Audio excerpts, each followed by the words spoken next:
Hello दोस्तों, good morning दोस्तों। स्वागत है आपका एक बार फिर से मेरे चैनल पे लीगल न्यूज़ 127 पे। तो आज का मेरा टॉपिक है मेंटेनेंस को लेके। इलाहाबाद हाई कोर्ट ने मेंटेनेंस को लेके एक बहुत ही अहम फैसला किया है। आज मेंटेनेंस क्या होता है पूरी डिटेल में मैं आपको इस वीडियो में बताऊंगी। वीडियो में अंत तक बने रहिएगा और आपको वीडियो ये इन्फॉर्मेटिव लगे तो आगे शेयर करिए, लाइक करिए और हाँ, सब्सक्राइब करना बिल्कुल मत भूलिए। तो चलिए चलते हैं हम अपने टॉपिक की ओर। मेंटेनेंस आखिर होता क्या है? तलाक के बाद गुजारे भत्ते के एक मामले में इलाहाबाद हाईकोर्ट की लखनऊ खंडपीठ ने हाल ही में एक बड़ा फैसला सुनाया है। उन्नाव के एक मामले में सुनवाई करते हुए कोर्ट ने कहा, पत्नी को गुजारा भत्ता देने के लिए पति बाध्य है। भले ही उसकी कोई कमाई ना हो, वह मजदूरी करके रोज 350 से 400 रुपये कमाकर पत्नी को गुजारे के लिए भत्ता दे सकता है, मतलब पैसे उसको देना ज़रूरी है। जस्टिन रेणु अग्रवाल की बेंच ने इस केस की सुनवाई की। उन्होंने 2022 के अंजू गर्ग बनाम दीपक कुमार गर्ग केस में सुप्रीम कोर्ट के फैसले का हवाला भी दिया, जिसमें कहा गया था कि अगर पति की कमाई ज़ीरो है, उसके पास कोई नौकरी नहीं है, तो भी उसे फिजिकल लेबर की तरह काम करके भी पत्नी को गुजारा भत्ता देना ज़रूरी है। अब ये बताएंगे कि जो तलाक और गुजारा भत्ते से जुड़े भारतीय कानून के बारे में बात करेंगे और जानेंगे कि गुजारा भत्ता क्या होता है, पत्नी कब गुजारा भत्ता पाने की हकदार है, पत्नी अगर वर्किंग है तो भी क्या पति को उसे गुजारा भत्ता देना होगा। फर्स्ट हमारा ये सवाल है, गुजारा भत्ता क्या होता है? जब एक व्यक्ति दूसरे कमजोर या अक्षम व्यक्ति को खाना, कपड़ा, घर, एजुकेशन और मेडिकल जैसी बेसिक ज़रूरत की चीज़ों के लिए आर्थिक मदद करता है तो उसे गुजारा भत्ता यानी मेंटेनेंस कहते हैं। हिंदू मैरिज एक्ट 1955 के तहत गुजारा भत्ता दो तरह का होता है, अंतरिम गुजारा भत्ता या अस्थाई भत्ता, परमानेंट गुजारा भत्ता या स्थायी भत्ता। अब अंतरिम गुजारा भत्ता क्या होता है? जब मामला कोर्ट में लंबित है तो उस दौरान के लिए जो गुजारा भत्ता तय किया जाता है वह अंतरिम गुजारा भत्ता होता है। जैसे तलाक का कोई केस यदि कोर्ट में गया है तो अंतिम फैसला आने तक कोर्ट एक धनराशि तय करता है। जब तक मुकदमा चलेगा, पति को वह तय रकम पत्नी को गुजारे भत्ते के रूप में अदा करनी होगी। अब परमानेंट गुजारा भत्ता क्या होता है? तलाक के अंतिम फैसले में कोर्ट के द्वारा तय की गई राशि पति को आजीवन पत्नी को देनी होती है। इसके साथ कई बार कुछ नियम और शर्त भी हो सकती हैं, जैसे कि जब तक पत्नी दोबारा विवाह ना करे आदि। स्पेशल मैरिज एक्ट की धारा 36 और 37 में गुजारे भत्ते के बारे में जरूरी प्रावधान किए गए हैं। भत्ता कितना होगा, यह पति की आय, संपत्ति, जिम्मेदारियों आदि को देखते हुए कोर्ट तय करता है। गुजारा भत्ता मीन्स मेंटेनेंस तय करते समय न्यायालय रखता है इन 5 बातों का ध्यान। तलाक या सेपरेशन का कारण, मीन्स अलग होने का कारण,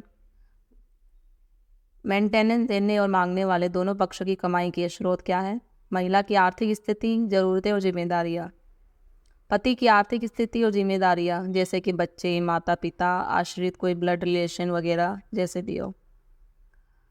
अब इसके अलावा हमारा सवाल है एक और, पत्नी को कब और किन परिस्थितियों में मेंटेनेंस लेने का अधिकार है, मीन गुजारा भत्ता।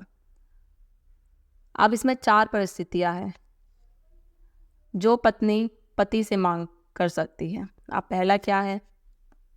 पति ने पत्नी को तलाक दिया हो, या दूसरा तलाक के बाद पत्नी ने दूसरी शादी ना की हो। तीसरा हमारा है पत्नी ने पति से तलाक लिया हो। और लास्ट हमारा पॉइंट है पत्नी खुद का भरण पोषण करने में सक्षम ना हो। अब हमारा सवाल ये बनता है, पत्नी को पति के वेतन से कितना प्रतिशत मेंटेनेंस के तौर पर मिलने का प्रावधान है? तो इसका जवाब ये है, आमतौर पर मेंटेनेंस के मामले में पति के वेतन का लगभग 20 से 25% पत्नी को कोर्ट द्वारा दिलवाया जाता है मेंटेनेंस।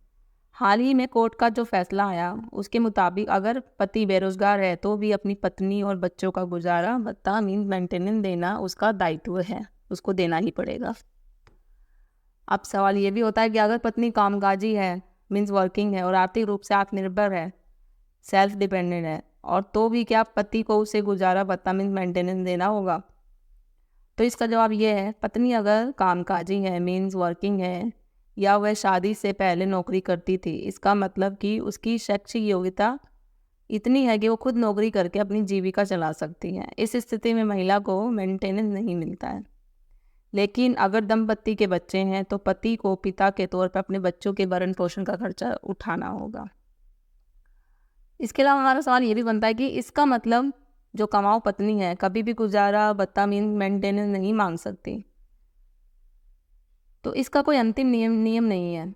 अगर पति की आय पत्नी से कई गुना ज़्यादा है तो ऐसी स्थितियों में कोर्ट पति को गुजारा मीन्स मेंटेनेंस देने का आदेश दे सकता है। यदि पत्नी वर्किंग है तो उसकी आय इतनी नहीं है कि वह अकेले अपनी कमाई के सारे खर्चे वगैरह कर सके, तो कोर्ट मेंटेनेंस देने का आदेश दे सकता है।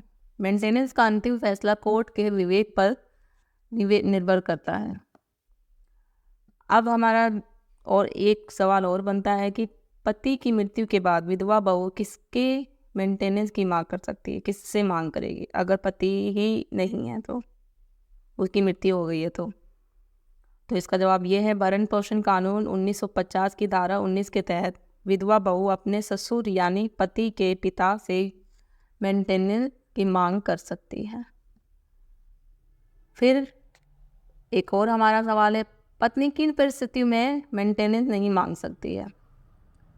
अब इसकी 5 ऐसी परिस्थितियां हैं जो पत्नी मेंटेनेंस नहीं मांग सकती है। कौन कौन सी है?